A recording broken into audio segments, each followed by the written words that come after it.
warm welcome from me. My name is Surya Gupta, and I'm going to be hosting this very special evening that we have tonight, welcoming our 6 new order members back to the London Buddhist Centre. So I'll say a bit more in a moment, but I just want to really welcome you all. This is our Monday night is normally Dharma night, so some of you come here for Dharma night. This is a special Dharma night, and I think many of you are here. Some of you are here for the very first time as well. So a very warm welcome to you if you're here for the first time, and friends and family of our new order members. Yeah. So we start by saluting the shrine, which is just acknowledging the space that we're in. So in call and response.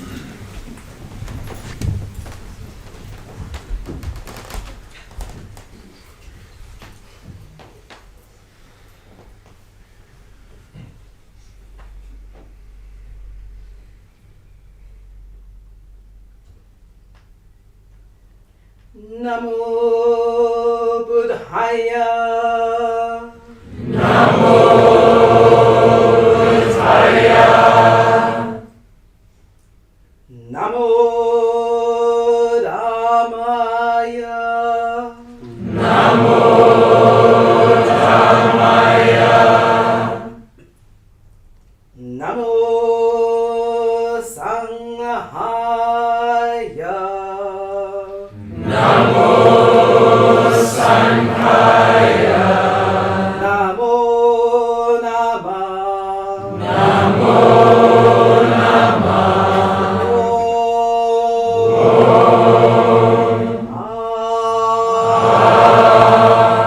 Om. Hum. Hum.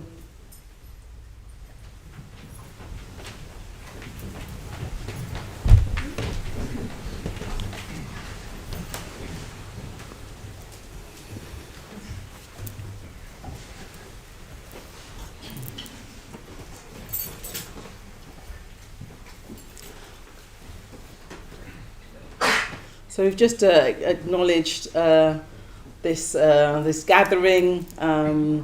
We've acknowledged the Buddha, the sort of teacher, the kind of original teacher, if you like. We've talked about, we've acknowledged the Dharma, the teachings, the practices, and the Sangha is the spiritual community. So it's got a chance for us to arrive a bit more. So we're just going to do a few moments of just of meditating, just to kind of be able to be a bit more present, so we can sort of fully take in all the evening.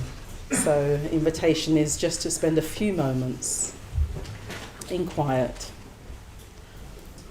relaxing, just bringing ourselves more here, more physically, mentally, emotionally here.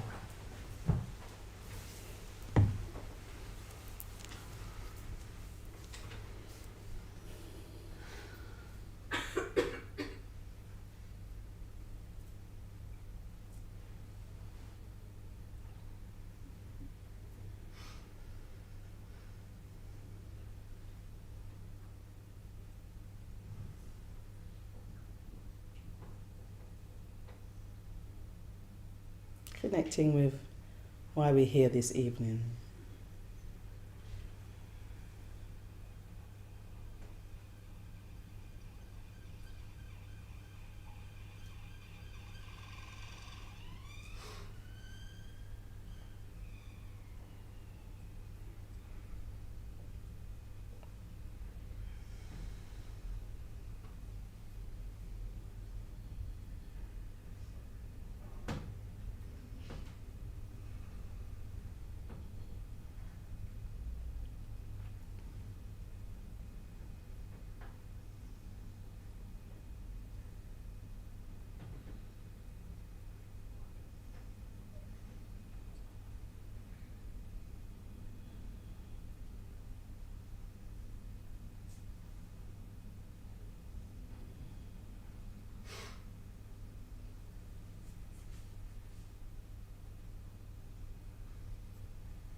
So yes, here we are.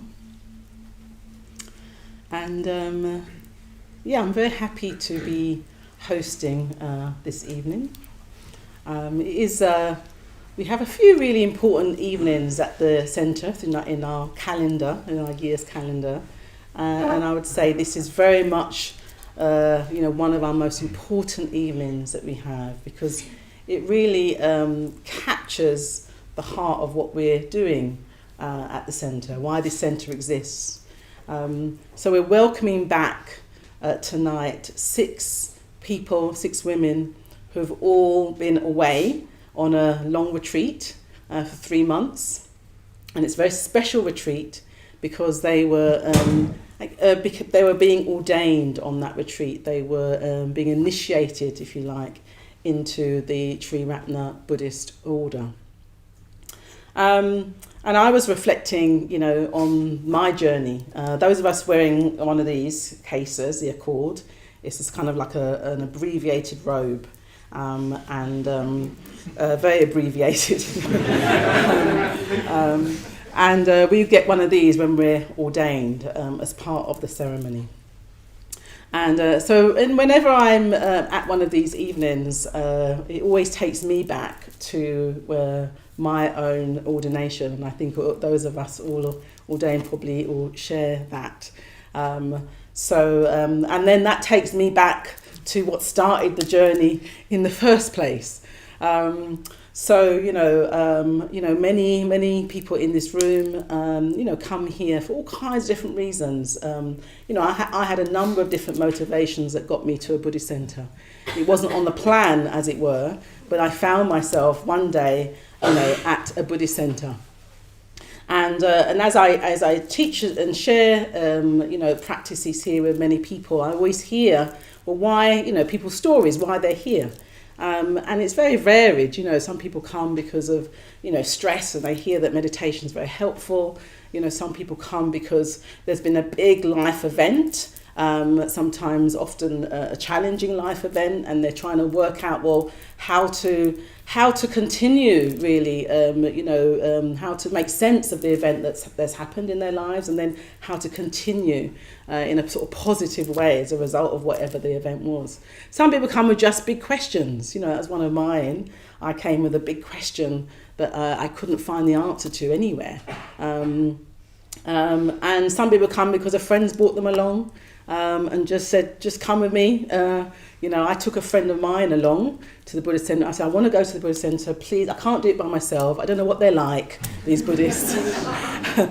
Please come. So she came along and she attended for a little while and then was like, yeah, it's not for me. So some people come along because somebody else has encouraged them to come. And some people in this building, some people literally walk past the building and go, what's going on in there? And find themselves in this room. So it can be all kinds of reasons why people start, their journey. But sometimes something happens. You're in a meditation, or maybe you go on a retreat, and the questions that you might have come with, start getting answered, or you see some of the next steps in answering those questions. Or you find actually that meditation and the community and the teachings are really making a big difference, in your life. All these 6 women have come along for any of those reasons, and maybe others. And somewhere along the line, the practices, the community, the meditation, going on retreat has made a real difference to them. And they take their very first step. So one of the things I love about these evenings is that you hear that everyone's so different in their reasons of coming. They're so different in their personalities, but they also go through similar points in the journey. So they come along for particular reasons, and then they all at some point sort of recognise they want to go a bit further. They want to go a bit deeper. They want to understand the teachings of the Buddha more. So they ask to become a friend. And that sort of means that they can join a study group, and they spend a few years, it's actually 4 years, up to 4 years, studying with others in a small group. And then another point comes where they're like, this is great. I'm really seeing even more transformation in their lives. They're sort of understanding the teachings more for themselves. It's having an effect maybe not just on them, but a few people around them as well, in their relationships at work. And so they think, if this is really good, maybe I want to go even further. And so they then ask for ordination. So it is something that you ask for. It's not something that's given to you without you sort of actively participating and wanting for yourself. So they ask to be ordained. They ask to join an order, and they do so. I mean, I remember when I asked, I was nowhere near ready to actually join, but I just thought, I want to find out more. And I can see the people that were wearing one of these that are already part of the order, I could see that they were more effective in their way they communicated themselves. I could see that they were a bit kinder than I was. They were a bit clearer. Their lives seemed somehow was certainly less I can't say chaotic, I don't know, but less certainly.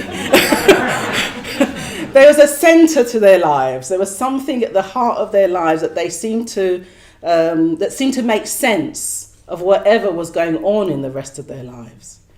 And I wanted that for myself, but I wasn't ready for that. I just wanted to understand it more and be in more relationship with those who seemed to be further on than I was.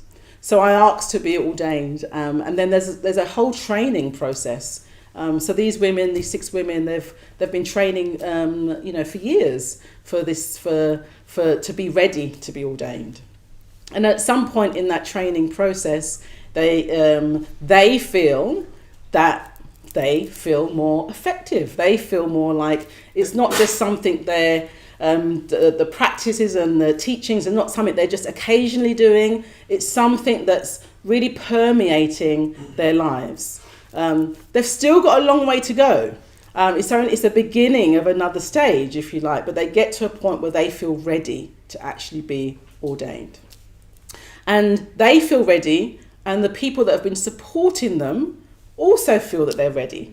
Because they've seen their journey, they've seen the changes, they've seen the transformation, and they feel like there's a kind of, it's almost at that point there's a sort of, they're sort of almost a harmony. They're almost like they're in a harmonious communication with those who are ready, in the order, and it feels like, oh yes, they're sort of more, they're like minds. They're sort of almost, their values have become stronger, and they've begun to express itself more fully, and it's almost like they're at that point they're ready to join. So that's what happens. That's what the journey is, and everyone's journey is different. Different themes, different issues arise, different challenges, different qualities begin to emerge as the people embark on their journeys. At some point, yes, they then get invited to go on this retreat, where in a way that's the sort of culmination of that part of the journey, where they then get this initiation. And it's very much, I say, it's a sort of end of a process, but it's also the beginning of a next process, and it's not the end of the path. It's definitely, as those of us who are ordained know, in a way what it does, it gives you a lot more tools and context and sort of confidence, really, to practice, to live out the teachings. And the teachings are really looking for us to, those of us ordained to express the values of the Buddha more and more, to express the values of love and compassion, to live that out, to be ethical in our way that we live, and to do so not just for ourselves, because whilst it's still transforming us, it's still alleviating our suffering, the ways we might cause harm, we're doing less harm hopefully in our lives and benefiting more, but we also feel the confidence that our practice will have an effect on others. We feel that more and more as the further you go on the path, that somehow just you practicing and the way you express that in your life is benefiting others. So you feel that confidence that you can do that. So that's where we call you're effectively practicing. You're effectively, going for refuge. That's what we call it. You're placing your confidence and trust and faith in the Buddha, in the practices and the teachings, and in the community, in those who inspire. And it does mean that you're doing that more of the time. It's still a path that you're treading. It's a path when you're ordained, you're saying you're willing to do that for the rest of your life. It's going to inform the rest of your life and even lifetimes if you take that on too. And at the point of ordination, I remember when I was training, they don't think they say this anymore, but I found it very helpful. They said to me, it's not that you've got to always be, it's not always that you're going to be ethical all the time or going to be kind in your speech all the time. That's further on the path. But you have to be effectively practicing at least 51% of the time. And I think I'm about 35%. So I think I can get to that 51. So in a sense, so I don't think it's an official part of the training. But certainly our 6 women tonight have been on a significant journey. They've gotten to know themselves so much more, and they've gotten to know the teachings. And in that initiation, you'll hear them talk tonight about the new name. They get a new name that expresses the qualities they're going to grow into, that they have already there, but they're going to, as they practice, will express itself more. And you'll also hear them talk about their meditation practices as well. Because at ordination, you choose a different meditation practice to do that really brings out again the particular way that the Dharma inspires you and that you want to imbue and embody much more as well. So that's what we're going to hear, hopefully, tonight. Our 6 new order members. They came back, I think, a week ago or so. They landed and they're just finding their feet again, having been through this very significant experiences, rite of passage, that will really inform the rest of their lives from here and make sense of the life they've had up to this point. So we're going to welcome them now. And the way we'd like to do this is we're going to start a mantra. And I think it's Kavyamani, there you are. Is going to start us on a mantra. And the mantra is Maitri. It's a Maitri mantra. And Maitri means metta, means loving kindness. So we're going to do that mantra. And the invitation is to sort of greet them outside. So those we have this little tradition that we're welcoming them into the order. So those of us who are ordained stay in the room. So they're going to come into the room and we're going to stand up. So we're sort of greeting them. And those who are not ordained will kind of form a little sort of a procession or a little alleyway. Not alleyway. What's the word? corridor of welcome and rejoicing, and they're going to come through this corridor, and then you'll all come back in. Yeah, so that's what we're going to do. So we'll start the mantra, we'll get it going, and then if the team can start moving out, those who are not ordained.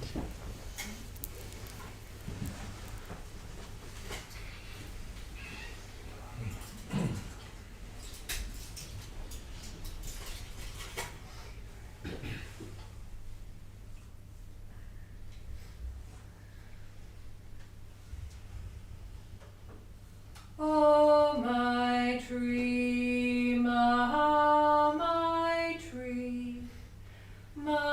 tree, ex-Ariane.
Oh,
So here we are.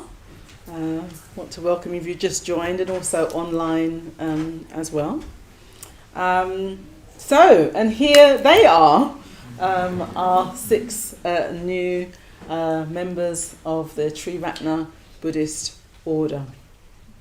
And they're all going to just share something of their journey, just to give us a taste, really, of something they feel would be helpful for them to share, to give us a sense of how they are now, how it's been, something of the ordination experience and the journey perhaps leading up to that too. Yeah.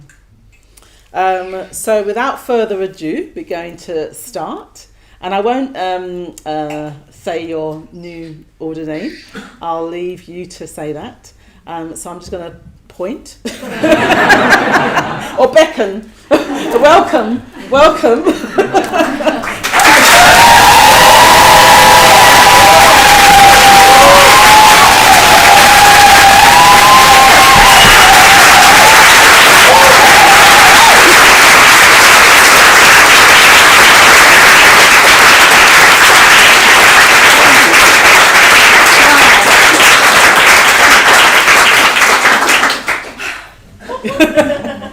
Hi.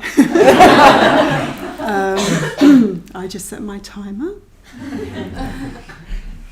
Is that set? Yes. Oh, okay. That's okay. Good. So yes, hi.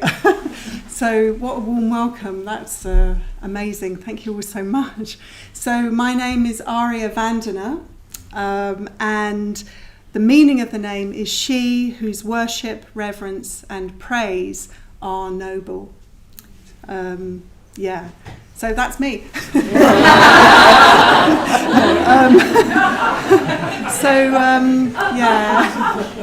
So 3 of us got back from, arrived into King's Cross just 5 days ago, really late at night. 11 at night, which in Buddhist terms is really late at night, after an all-day, 17-hour journey. So I'm really still with the last, 11, 12 weeks. And I like to say I'm sort of composting all this experience in my being. So I'm not going to share very much about the retreat, other than that it was profoundly affecting and a very significant time, which will clearly unfold as the weeks and months, years, lifetimes go on. But I'd like to share something of my name and some reflections on the name. So I kind of knew my name before Samantha Badri, my private preceptor who ordained me privately. I knew my name before she said my name. So something sort of took place. I intuited it, and it has sort of deep significance and meaning for me. So our founder Sangharakshita talks about devotion being of spiritual of significance, along with kind of wisdom and compassion. And this really chimes with me, because when I first went in 2009, when I first went into a retreat centre, which was Taraloka, and I really didn't understand the kind of vibe at all. And it was only when I went into the shrine room and we did a very simple dedication ceremony that devotion and reverence really kind of started to shift tectonic plates. And everything that I thought I knew, I was from academia, and so, you know, how you acquire knowledge, and everything that I thought I knew begun to unravel in a very mysterious way. So devotion is very significant in my journey. And at times when I've kind of had doubt, or I felt fear or insecurity, when I've done or been engaged with, participated in devotional practice, there's something very rousing just with that mantra that you were all singing. There's something that happens in the collective. So my name, I see that as very much a path of practice.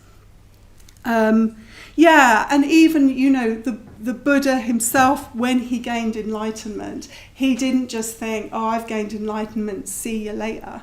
He spent some time thinking about how, who, or what he might revere, he might look up to. He needed something. So that's the highest mind. So reverence, I think in our popular culture, reverence and awe is something that sort of doesn't really chime. We tend to, there's a bit of ambivalence these days, there's a bit of doom culture, and I think we have lost reverence and awe. So my name really points to a direction that I really want to move in. So that's that, and I want to just say, I want to just say a beautiful, there are so many quotes and phrases. One that's really turning over since I've come back is from the Bodhicharyavatara, which is a guide to living by Shantideva. And he says, and this really is aligned with me at the moment, he says, right now, I wish to offer my entire body to be a servant to the world. Let streams of beings put their feet on my head. This is fantastic. So those streams of beings are as follows. I'm deeply in gratitude to London Buddhist Centre for giving me such a clear context, for giving me Sangha, deep friendships, teachers and support because I work here. The teachers who have offered study, which is a 4-year study. Mitra study is 4 years, and these teachers do it week in, week out, generously. So my teachers over the years, because I've gone through quite a few Mitra study classes, are Akasha Devi, Shraddha Siddhi, Sugati, Sudajaya, Kuslasara and Akasha Jyoti. Thank you very much. The LBC Women's Plus team, you have given me a context for work as practice. You've given me so much laughter, long may it continue, and some tough love. Yes, we'll talk about that later. So that is Shraddha Gita, Kuslasara, Satchamani, Idoya, Ruth, Tara and Rainbow. The generosity of... I think I might be out of time, but I'm just going to quickly zoom through these.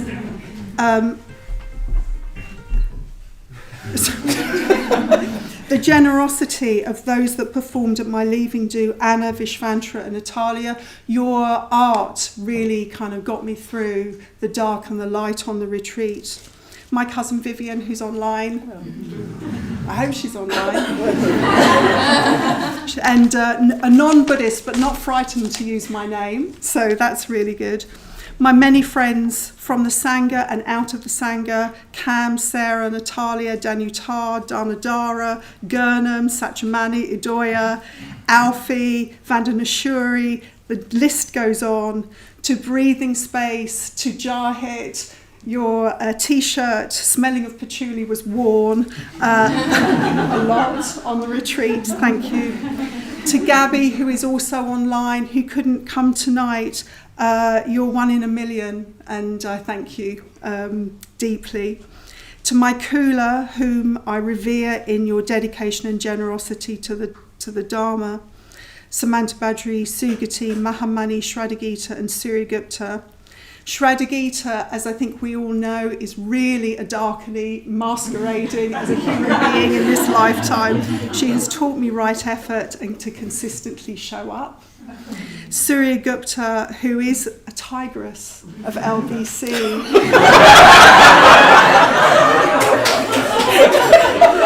How about that?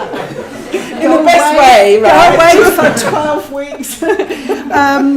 has given me not one but two catalysts for changing my life, and enabling me to open doors and to close doors that no longer served me. Thank you. The community and teaching team at Akashavana, Kula Nandi, fierce and funny, my public preceptor. And lastly, but certainly not least, Samantha Badri, who I've known for 15 years, who privately ordained me, and who has, over those years, given me a map of how to live the three jewels at my very core. I salute you all. Thank you.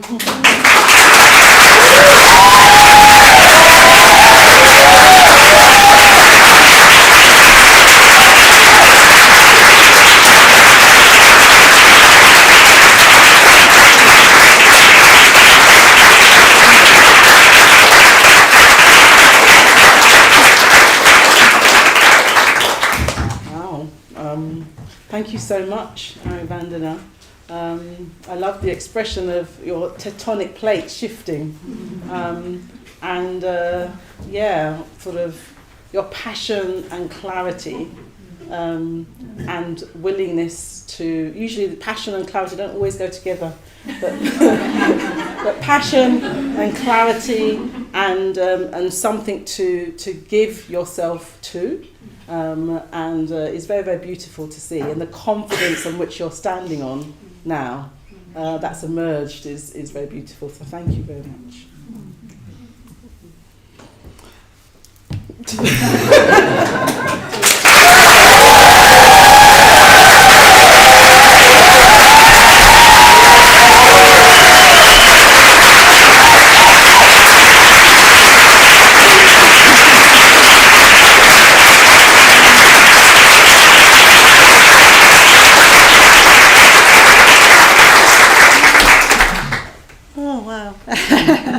Oh, it's so lovely to see all of you here and all of you online. I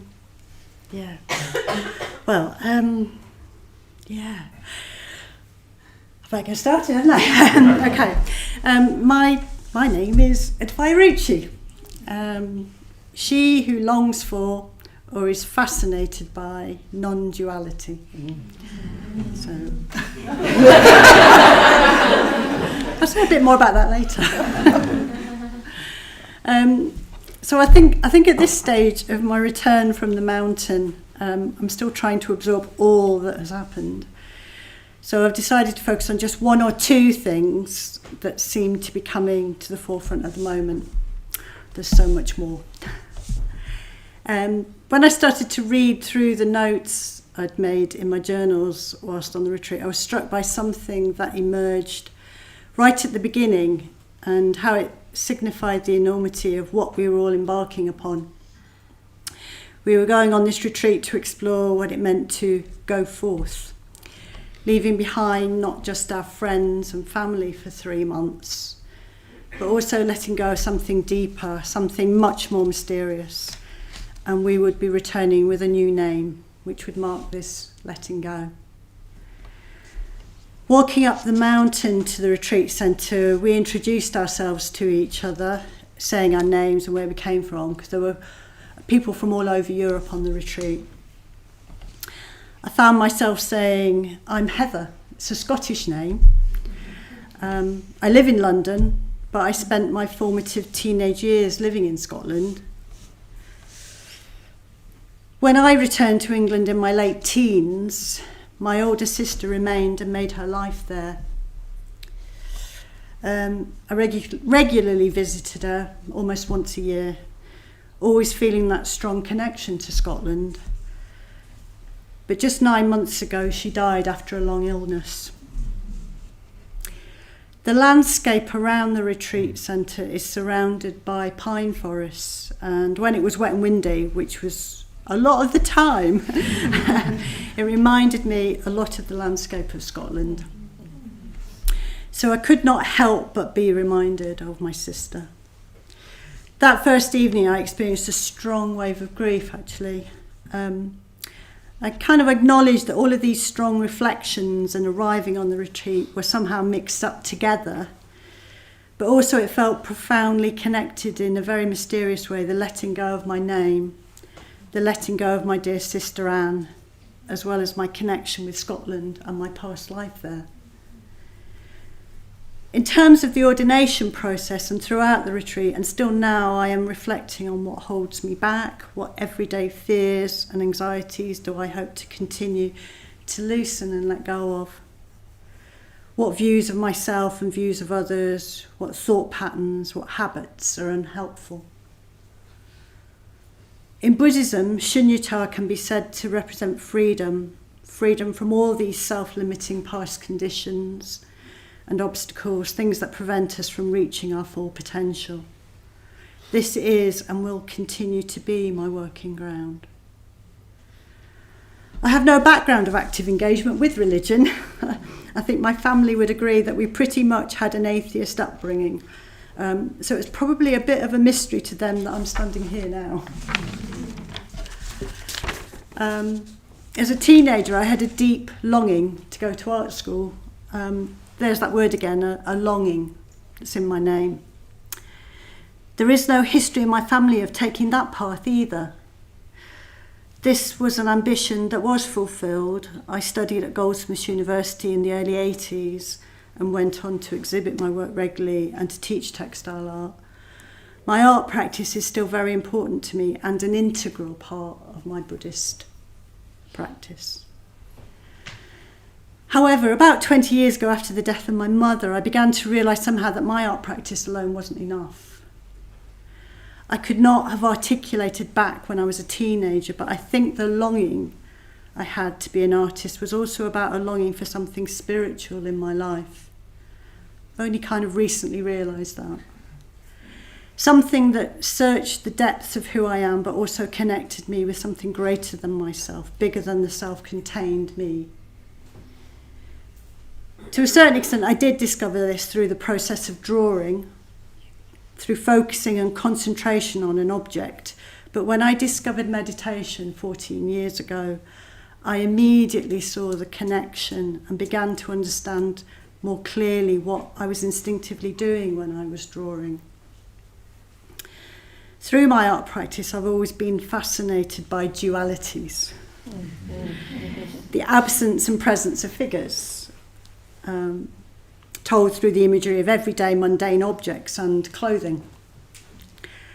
I have explored themes of apparent opposites, inner and outer, emptiness and fullness, the individual and the universal, seeing that in the ordinary everyday there is the sacred and the spiritual. So back to my name, Shunyata in Buddhism represents the transcendence of duality and is at the heart of Buddhist teaching.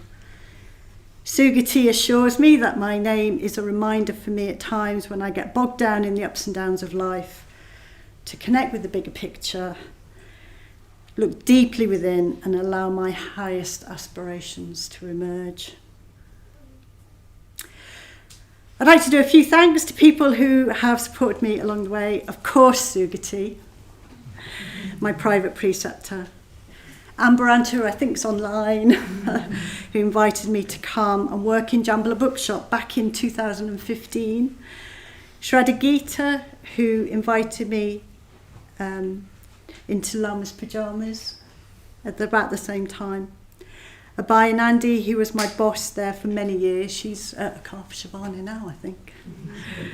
Kalyana Vacha, she's there somewhere, who I lived in community with for 6 months and became a good friend. Subhadramati and Vandana Jyoti, I've seen Vandana Jyoti somewhere, who played a large part in guiding me to this stage. Kulanandi, my public preceptor, and the team and community at Akashavana. I'm looking up there, they might be looking. And Vajrabandhu, who was there right at the beginning of my coming into the London Buddhist Centre. He was the caretaker here then, and he reached out to me when I volunteered on reception. I made the shrine room curtains because of him and did lots of other sewing around the place. Maitri Vajri, who invited me to help her with the cushions and mats at Vajrasana. It was through witnessing her enthusiasm and commitment to that project of creating the new Vajrasana that I was inspired to ask for ordination on that very first retreat. my very good friends of over 30 to 40 years, at the back there, Jerry, Kathy and Anthony, who've supported me all that time. Hava, who I know is watching online, I said I'd wave, who has supported me at a very deep level for many years. Archie Davey, my best buddy in the Sangha, and all the team at the shops, Nikki, Marsha, Alex and Jasmine. And of course my family, some of whom are watching online. Chris, Ian, Robin and Donald. Finally, I just want to read a short, beautiful teaching that I was handed on a piece of paper, literally just as I was leaving the retreat. I will cherish it, Ari Drishti. Thank you. She may be watching online. She was on the team. She lives in Portland, Oregon. The Buddha is most accessible when he shines through an ordinary human being.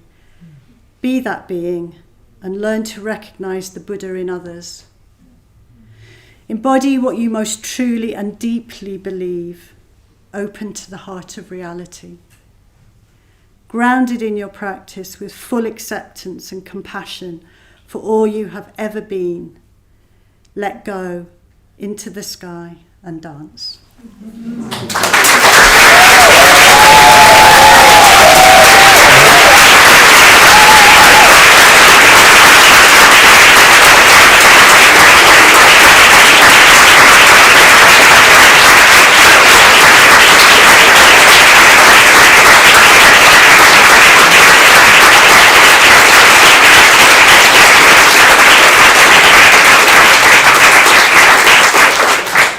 Thank you very much, Advai Ruchi. What a beautiful sharing of your inner path.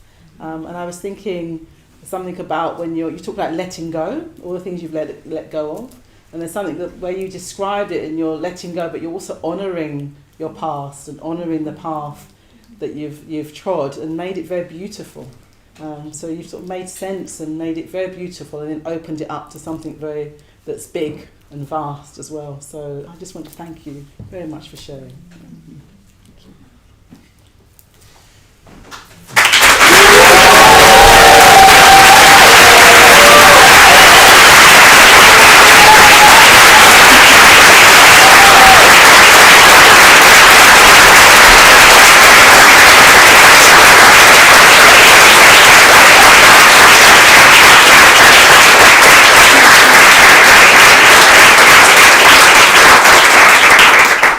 Thank you so much, everyone. I do feel really welcomed back. So my name is Amala Shri, and the very first thing I want to do is to thank my dad and his partner who came out here just for this from France, and my brother's here too from Stratford. I just want to thank my dad and his partner in particular. They've just been so supportive, and I know this is a bit alternative, but I've just had their blessing, and they've been proud of me, and that just means the world to me. So thank you, and thank you for being here. Then I also just want to shout out Tejasvati. Tejasvati got ordained with us. We got ordained together, and I shared a room with Tejasvati and Maitri Yogini, who's watching online, on the ordination retreat, and that's just been the most fulfilling experience of friendship of my life. In terms of the ease and the depth, very difficult to articulate the bond of being ordained together, but I just want to say that's my Dharma sister right there. And if you enjoy this evening, you can go see her. Welcome back in Brixton. So I've been on the other side of a lot of these talks actually over the years, and a lot of the time my takeaway was that person seems to have just had the highlight of their life. So I got up the mountain, and it's quite a few weeks to be facing your experience without distraction, and I had some fears come up, so I was sort of scratching my head a bit like, is this the highlight of my life? But then I came out of my ordination, and my first thought was that was hands down the highlight of my life. Yeah, so I was ordained by Vajratara, and the ordination was just pure beauty. So at the heart of it, what it was about is I took vows to live my life according to my highest values and to put what is most precious at the center of my life. And my life wasn't always going in that direction. I think it's really thanks to the London Buddhist Center. I stumbled on the London Buddhist Center, and that's how I was able to direct my life in that way. So very, very grateful to this community. And then just to be witnessed in that commitment, that was just immeasurably beautiful and immeasurably meaningful. And then I took a commitment to meditate on a figure of enlightenment every day for the rest of my life. So my commitment is to White Tara, and when I was introduced to White Tara, it was just an experience of pure love. So she represents what I need to realize, and she communicates it in a way that I really, really respond to. And then Vajratara gave me my name, and so Amalashri means she who has the stainless radiance of awakening. I know. So I wouldn't have come up with that for myself, but I immediately loved it. And I think what my name is telling me is if I really give myself to Buddhism, if I really give my life to Buddhism, what that might look like in its fulfillment. And one of the things Vajratara said about my name that's really important to me is that the radiance comes from the purity. The radiance comes from the stainlessness. So a moral life is a beautiful life, and a pure mind is a mind that can light up the world. And I am someone who I think I've always had a bit of an aspiration to change the world, to make a difference. So to be told that the best thing I can do, the way to actually change the world is just to purify my mind, and that will somehow radiate out and affect others. What a gift and what a relief. So I'm so grateful to Vajratara for giving me my name, but really for giving me a path. And for seeing that in me. I think that's one of the things I aspire to be able to do. I aspire to be able to see the stainless radiance of everyone who I come into contact with. And as for the retreat, I said it was challenging at times, but I've also just never felt more in touch with meaning in life. And I just think something deep enough happened there to orient me for this life, maybe for lifetimes. And I'm just coming away from it, feeling like I have everything I need. I have my name, I have a moral compass, the precepts to guide me in my life. I meditate on the pure awareness and the beauty of White Tara every day. And I have this spiritual community, I have this order, I have these radiant beings who are trying to bring some of the light of the awakening mind into the world. So, I just want to say some thank yous. Thank yous to everyone who's created my life, who's given me my life. All my spiritual friends in this community, so many, too many to name, but it's just a really, really wonderful life here. Thomas, who I grew up with, Louise, who's my confession partner, two formative contexts there. My partner, Samantha Vajra. My community, Navakula upstairs, and all the women I've lived with over the years. That's been the main context of my ordination training, and I'm so grateful to my two KMs, Kuslasar and Sabadramati, for starting that community. I want to thank all the women who helped me train for ordination. We have a tradition that's based on friendship, and these women just really got in the weeds with me. They took me by the hand, and they helped me overcome my personal barriers and obstacles to loving more and to being more free. I want to thank everybody who was involved in the retreat, the team, the community that is sort of conserving that oasis, and all the women I was ordained with. I think together we created this oasis, and it was through that we were all able to touch something really deep and really precious. Especially I want to thank Vajratara. I think she ordained me privately, and I think that she exemplifies what a life of purity looks like and how that radiates. I really, really needed a teacher in my life, and I found that teacher, and I'm so grateful for that. And of course, I think most especially I need to thank Bhante Sangharachita, who's the founder of this order and movement. There was something truly radiant coming through Bhante. I think it's coming through the order. I think it's in the room right now. And whatever good I do with my life, whatever friendships and connections I'm lucky to have, and whatever purity I do aspire to radiate. I really credit Bhante for starting this community and for his very clear teachings. And I really, really did feel that he was there when I was ordained. I felt that he was there and that white tar was there. So after the ordination, I actually felt so overwhelmed with gratitude. I didn't know what to do with myself. And I could see that people were writing thank you cards, but thank you cards didn't feel big enough. So I did what I usually do when I find myself in such a conundrum. I went and I found Nagamati. And I said, I asked her, what do you do? What do you do to thank the people who've pointed you to the meaning and to the purpose of your life? What will ever be big enough? And she just looked at me and she said, you live a good life. So my name is Amala Shri and I'm going to live a good life.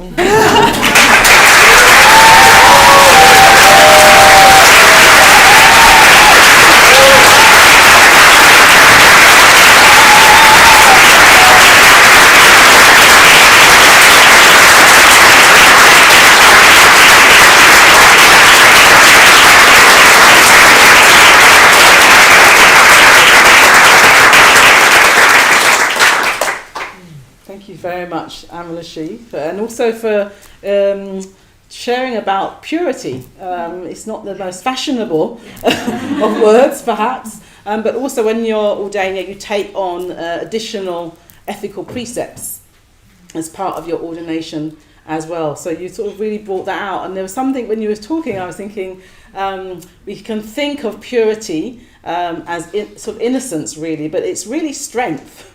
It's really strength because, in a way, if you're not clogged up or held back by, negative, cloudy, obscuring mind, actually what comes is lots of energy, and that energy has a focus, and it's very strong. So I think you've just exemplified that for us in your sharing. So thank you very much. I'm just going to have a little pause now. Take that in. If you need to have a comfort break, please do. But we're just going to have a few meditative moments before we move on to the other three.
Let's have a meditative moment now. Before we start again, just to settle.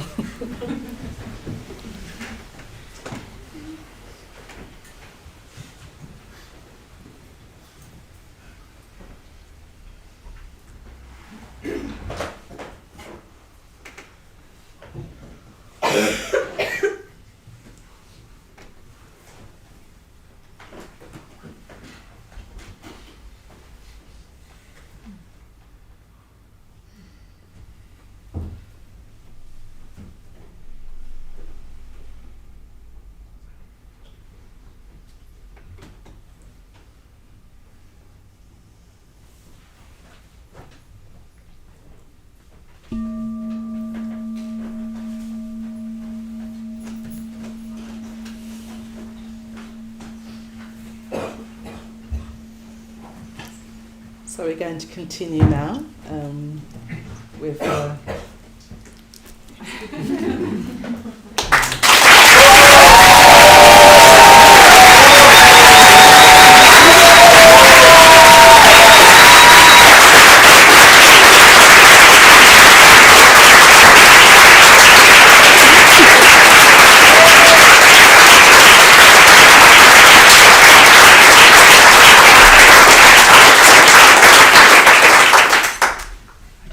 Thank you so much for such a lovely welcome.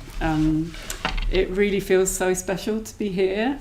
I've kind of ended up going and working at another centre in London, the North London Centre, but this is a place where I first encountered the Dharma and where I first took the teachings to heart, and that's thanks to all the wonderful teachers and just the spirit of this place and the energy that really drew me in. And I wasn't an easy person to get to draw in and come along and open up to this. So it's just wonderful to be here. And it's quite difficult to tell you much about the retreat because we really don't want to spoil it for people who come in the future, and to take away anything of all the magic and mystery that there is about getting ordained. But I'll just tell you a few things. So I am just back from the Forest of Luminous Space, which is what ex-Alana means. It's the name of the Women's Ordination Retreat Centre. And it's a mythic name for a mythic place. It's a place of blue sky, pine forest, the flight of vultures, ancient rocks, wild deer, very very friendly but wild, and entertaining ants, and the scent of wild thyme, juniper, lavender.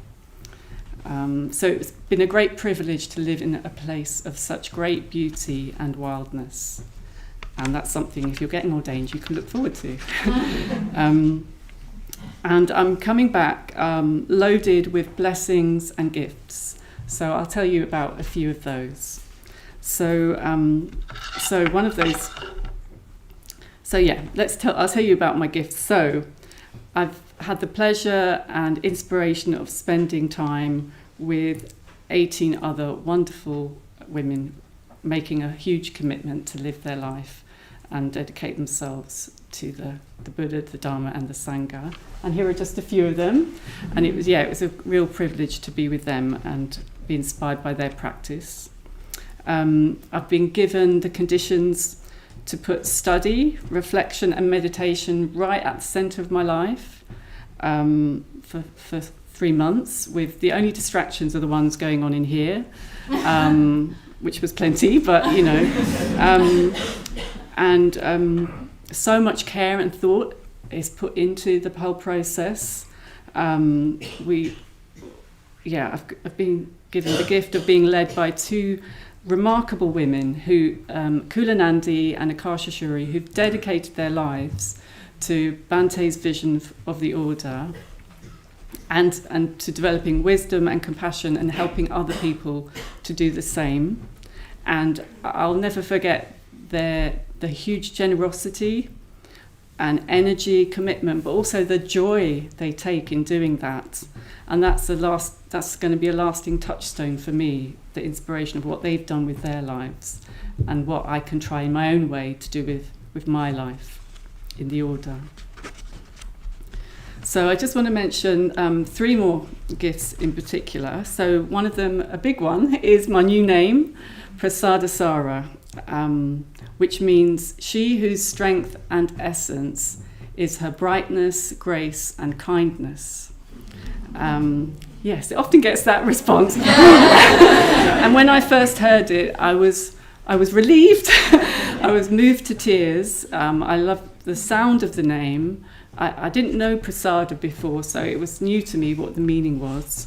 And another aspect of the name is it's one of the qualities that the Buddha looked for in a person before he gave them a higher teaching. So that's lovely to have that link to the Buddha as well. I could tell you more, but I won't. The other thing about that, your ordination name, one way to think of it is it's a path. So for me, my life will be a path of just deepening or trying to deepen and strengthen those qualities.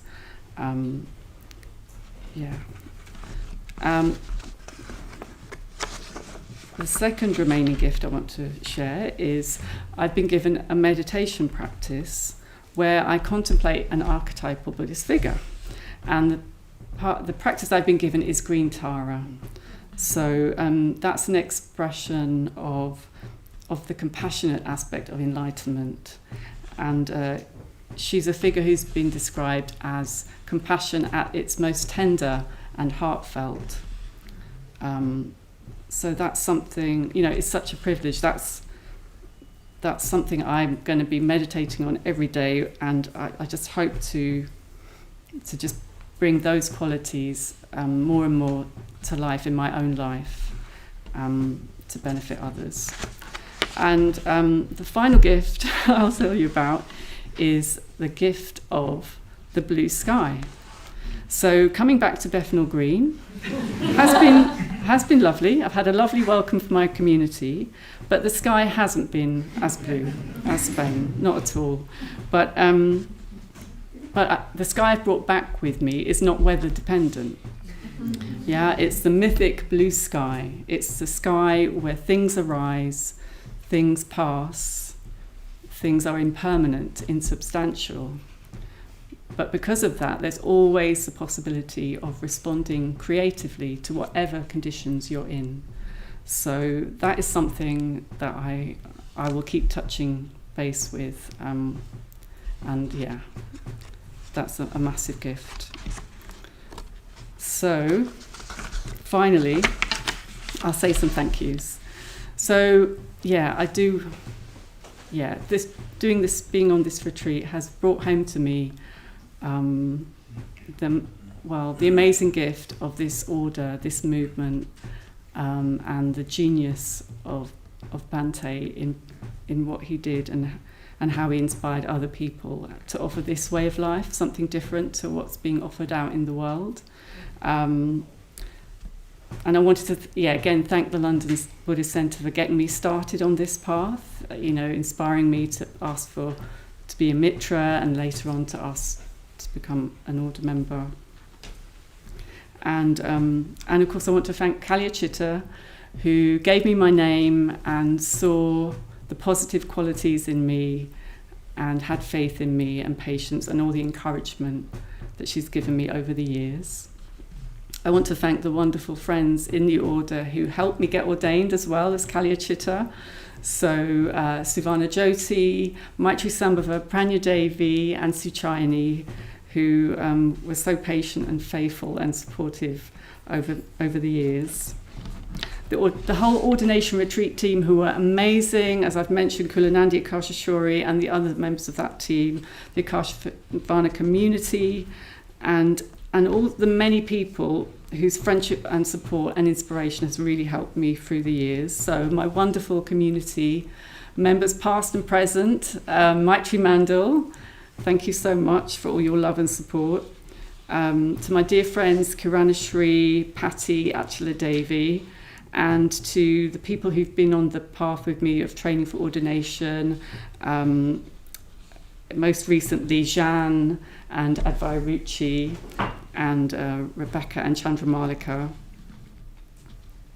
And also I want to just a shout out to the North London Buddhist Centre team, the wonderful team there, and the wonderful Sangha there as well, who've also been a wonderful support and supported me to be doing this. So yeah, that's it. Thank you.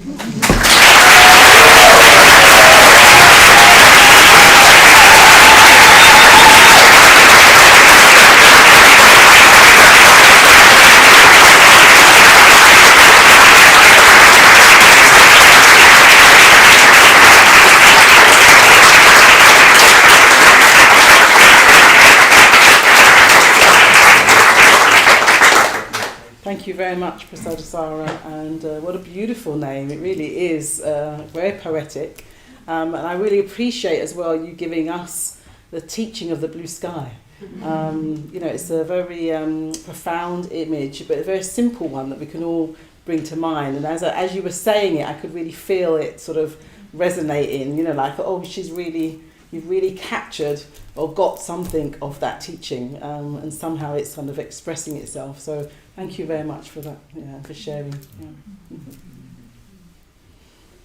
And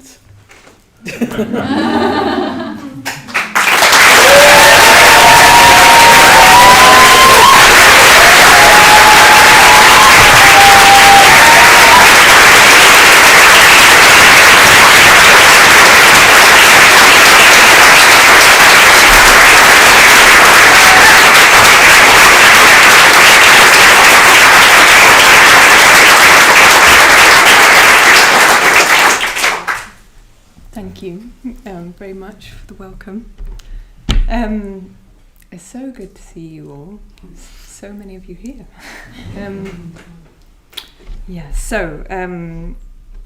Being at Akashavana was an extraordinary and magical experience. And during the time that I was there, I would say I was happy almost all of the time. So I thought I'd just start with sharing some memories and some images of being at Akashavana, things that it's possible to kind of share that maybe give a bit of a sense of what it was like to be there.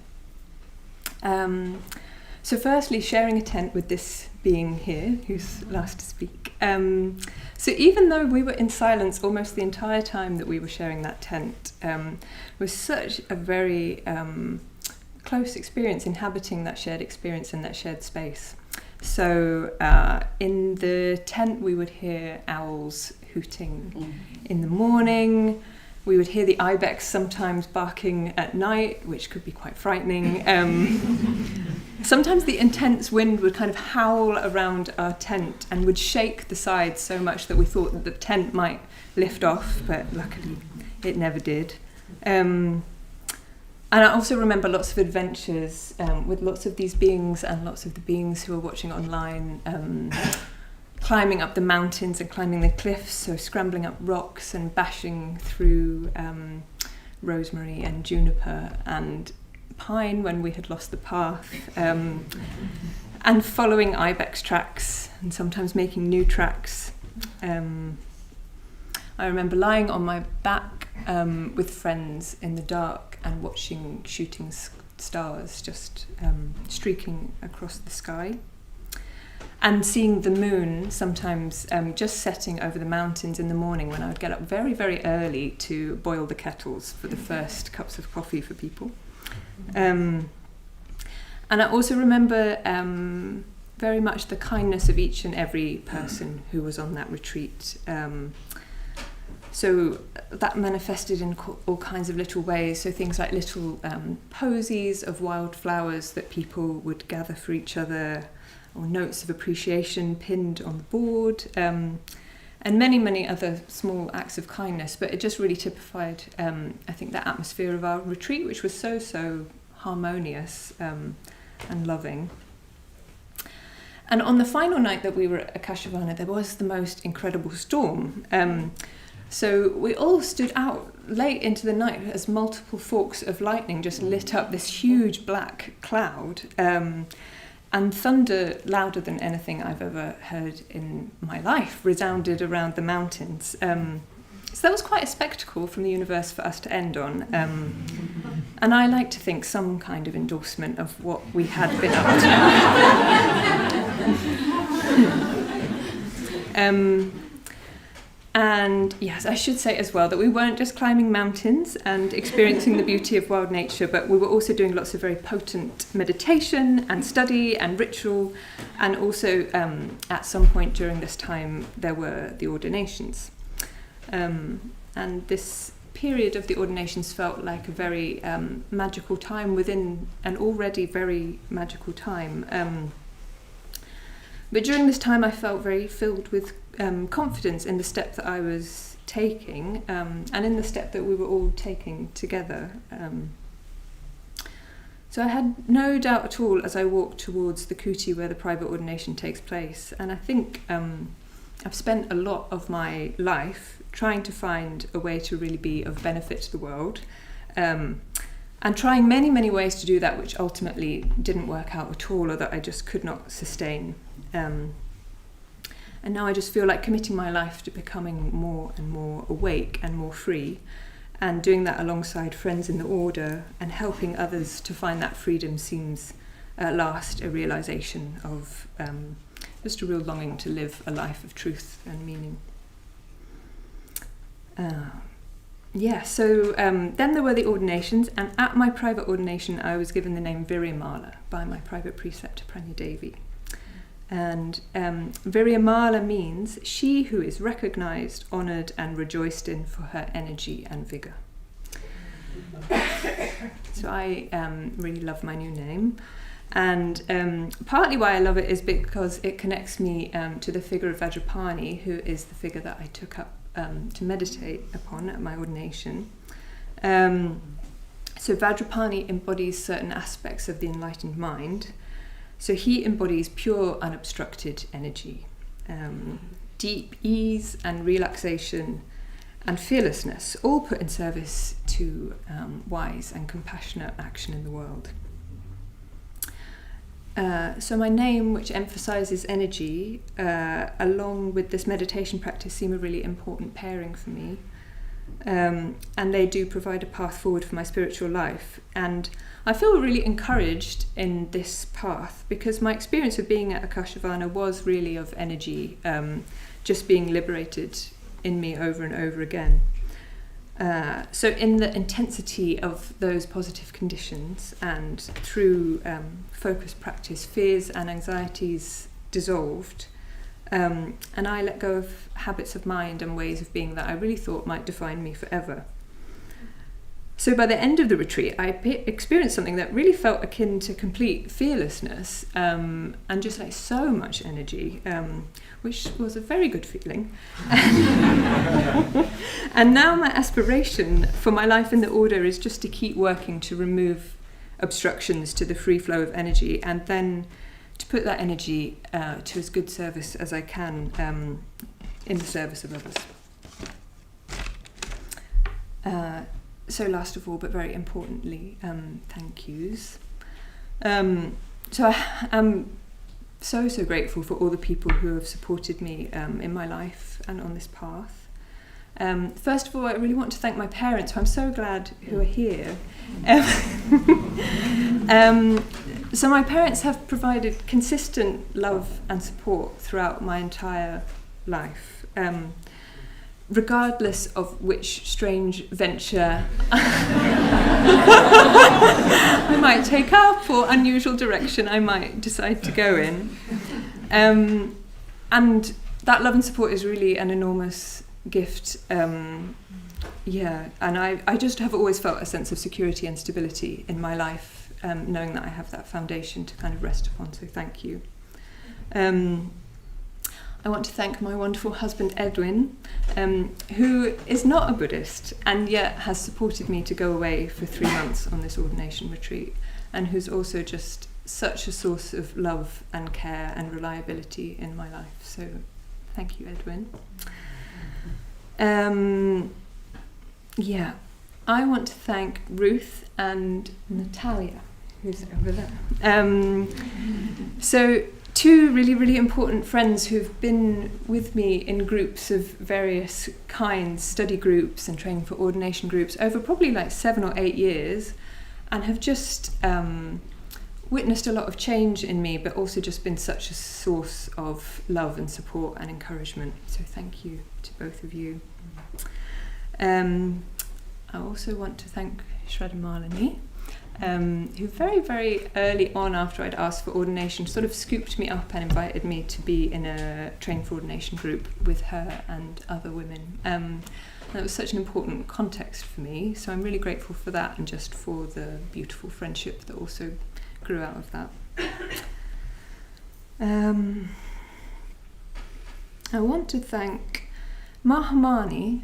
I don't know if Mahamani is here. I don't think she is. I thought she might be. No, Mahamani Garavati, who is here. Abhayanandi, who is not here, who all supported me also through the ordination process by being part of my kula at various times and just by offering their friendship to me. So thank you. Also two very important spiritual friends, Dhanuyuta and Vishvantra. I don't know if Vishvantra is here either. Perhaps she's not. No, maybe Vishvantra. Perhaps online. So, Dhanuyuta, thank you for seeming to have faith and confidence in me from the very beginning, much more so than I did in myself, and just for really encouraging me and for giving me plenty of opportunities to push myself out of my comfort zone.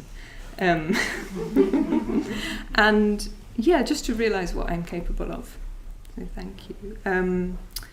And Vishvantra, I want to thank for being a very magical being, for listening to me so very deeply and for the depth of her powers of imagination and empathy. I want to thank Akasha Shuri, my public preceptor, just for her immense joy, faith and devotion. And last but very much not least, I want to thank Pranya Devi, my private preceptor. So thank you for ordaining me. And thank you for your kindness, for the deep wisdom with which you helped me to chart my course, for always encouraging me to trust and rely upon my own practice, and for embodying what's possible through a life practicing the Dharma. So huge gratitude to you. And finally, just thank you to everyone here and to the whole Sangha for just providing an opportunity to offer and participate this life where we can thrive together and transform.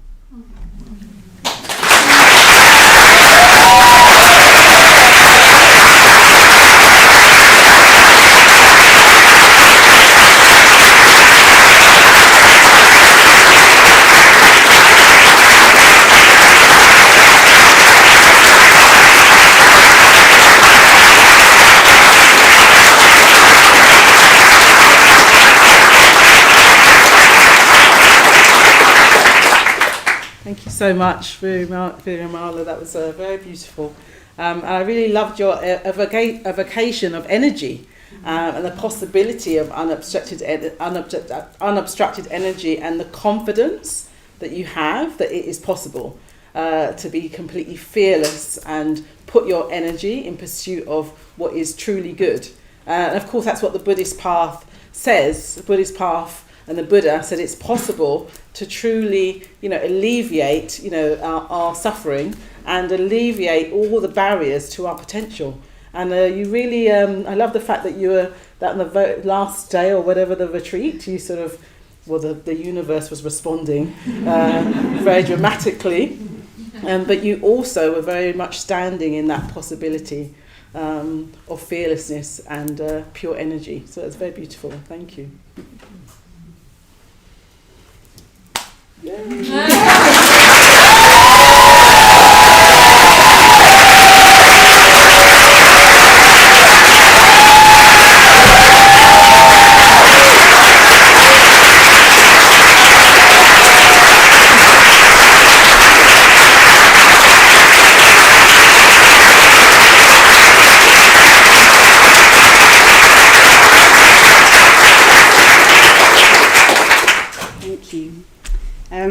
I'm going to start with my gratitude, and then I'm going to make you stay on your tenterhooks to hear my name. So, I actually want to express my gratitude for all of those beings in my life that have taught me something, and there are lots of those. So, firstly, my parents, my dad, who's here, and my mum in Canada. You have taught me how to live in accordance with my heart and how to follow my heart down every winding track that it's taken me down, and you've given me full freedom to do that. So thank you. Immense gratitude to Danny, my partner, who has taught me the essence of kindness and the importance of laughter, lots of that. I'm very grateful to the Square, who are my oldest friends. Some of them are here tonight. And you've taught me how friendship can endure. You've loved me through many, many iterations of being since university, thank goodness. And the fact that you're here tonight just means so much to me, and I'm sure that you'll love this iteration as well. I think this is the last one. We'll see.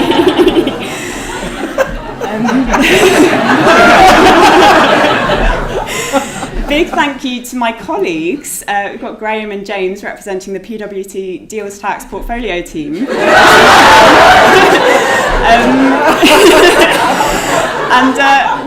What you've taught me is a very important lesson, is that actually I can be a Buddhist at work, and I can even bring my work into my Buddhist life. So that's just been very, very precious for me. So thank you. A big thank you to the women of Samayakula, which is the residential community where I lived for 4 years. You taught me how to let myself be loved, even when I really, really didn't want to. So you were very, very patient with me, and that's, again, had a huge impact. A big thank you to the women in my Kula, so that's the group of women who supported me with my training for ordination. They taught me how to let myself unfold, which is something that I was very, very resistant to doing. I wanted the guidebook, I wanted to do it quickly. You can't, and they held that with me, so thank you. A big thank you to the people that I've studied with in Mitra study and going for refuge groups. So their context where I've studied the Dharma, and all of you have taught me how to follow and nurture my inspiration and how to keep that alive and burning. A big thank you to my preceptors who have taught me how to live a life that's completely devoted to practice, and I will spend the rest of my life trying to emulate them in their commitment. So my private preceptor Vajratara and my public preceptor Akasha Shuri. And then a big thank you to Bante, to Ergen Sangharakshita, who's on the shrine. Without him, I wouldn't have a way of living a Buddhist life here, now, in East London, working at PwC in the deals tax team. It just wouldn't be possible. So, I owe my whole life to him. And of course, a big thank you to the Buddha.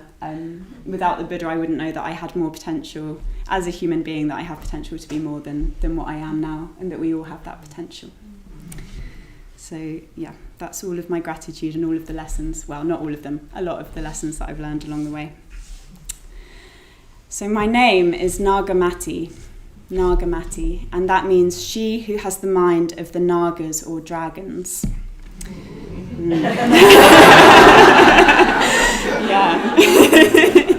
So Nagas are these kind of serpents that live in deep, deep waters, and they protect the Dharma. They guard the perfection of wisdom literature, and they guarded those texts until they were ready to be discovered. So they're protectors of the Dharma, they're protectors of the Buddha's teaching. And Bante Ergen Sangharakshita also says about Nagas that they represent the forces of inspiration emerging from the depths of the unconscious. I'll leave that there. I'm not going to try and expound that. And Mati, the second part of my name, that means mind, thought, intuition, but also devotion or prayer. So there's this reverential aspect to my name as well, which I really love. I feel very liberated by my name. I really love it. And I feel liberated to swim as deep as the depths will go. I feel liberated to trust my heart's response to the Dharma. And I feel liberated to express wisdom through love.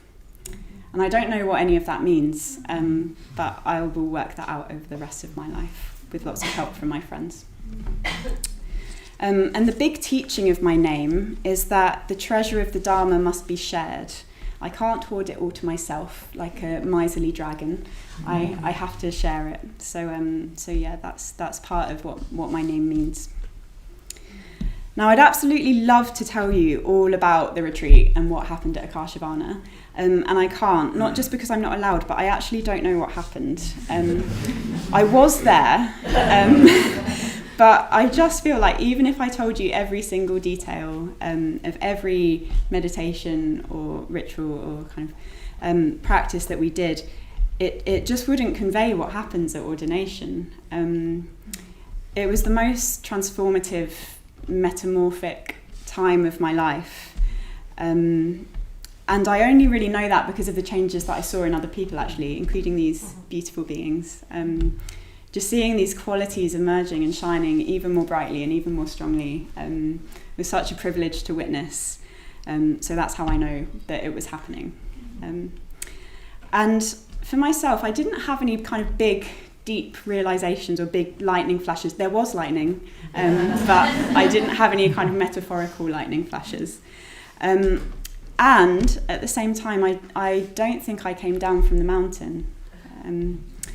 I actually think that everyone that's ever been to ex-Alana or everyone that's ever been on an ordination retreat has never actually left that retreat. They're still up the mountain. They're still even in the kuti, the sacred place where their private ordination took place. And I think that's where I am as well. So I'm just going to spend the rest of my life trying to discover what the myth of ordination actually means, what I've done. But also I really want to express all of the significance and richness and magic of that experience. Both for my own benefit, but also for the benefit of all living beings.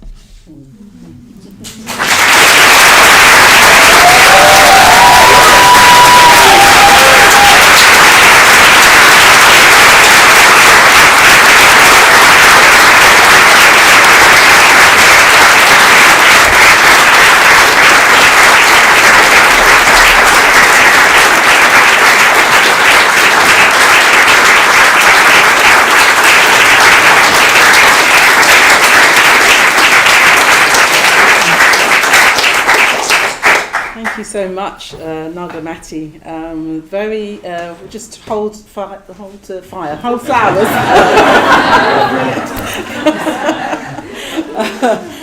Yeah, just a very rich evocation, and I really thought that you really, your sharing really sort of drew out the sort of three different dimensions really of the path, which is a sort of outer life, the fact that you can be a Buddhist at work and live, here in East London, and that the practice will be shared in your life.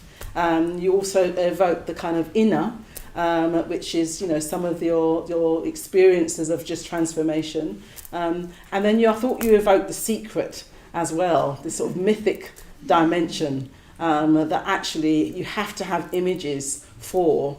You can't sort of have a rational sort of understanding. You have to have an image or poetry or something that just helps us think much more about who we are and what life is. And I think you've got nagas, dragons, in your name, and it really does evoke, something of the depth and the beauty and strength of what being on the path to awakening can actually be.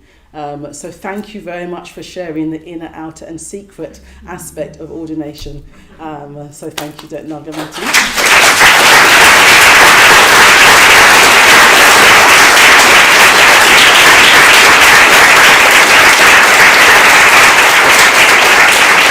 And thank you all.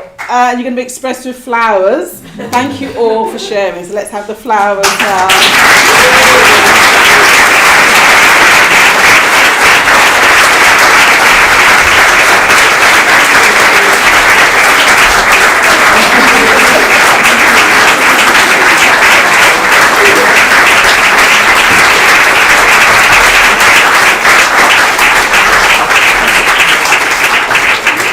So really this is a token of our appreciation for you coming back. I was saying earlier to somebody that, actually I really feel you've already given gifts to us by your experience and your sharing today of really giving us a glimpse of the path and the possibility of practice, and what happens when the heart and mind opens. It just lifts us all up, and you've done that this evening. So thank you very much for your sharing.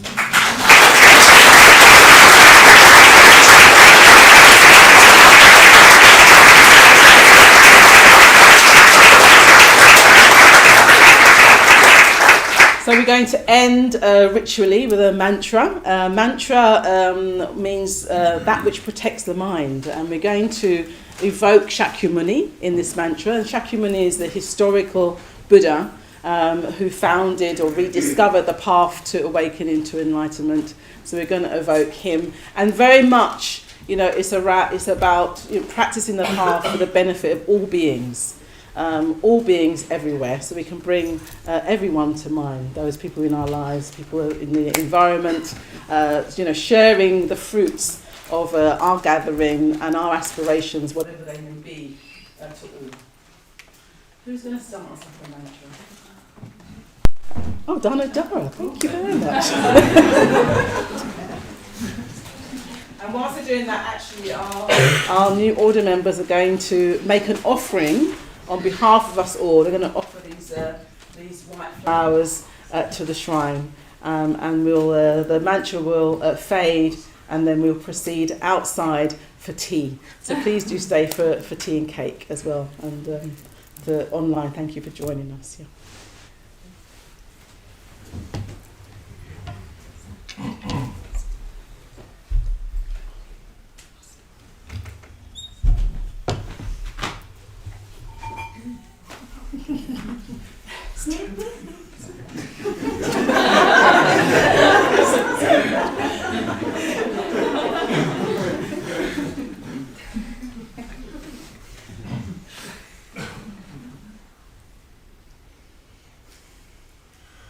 Om Hri Muni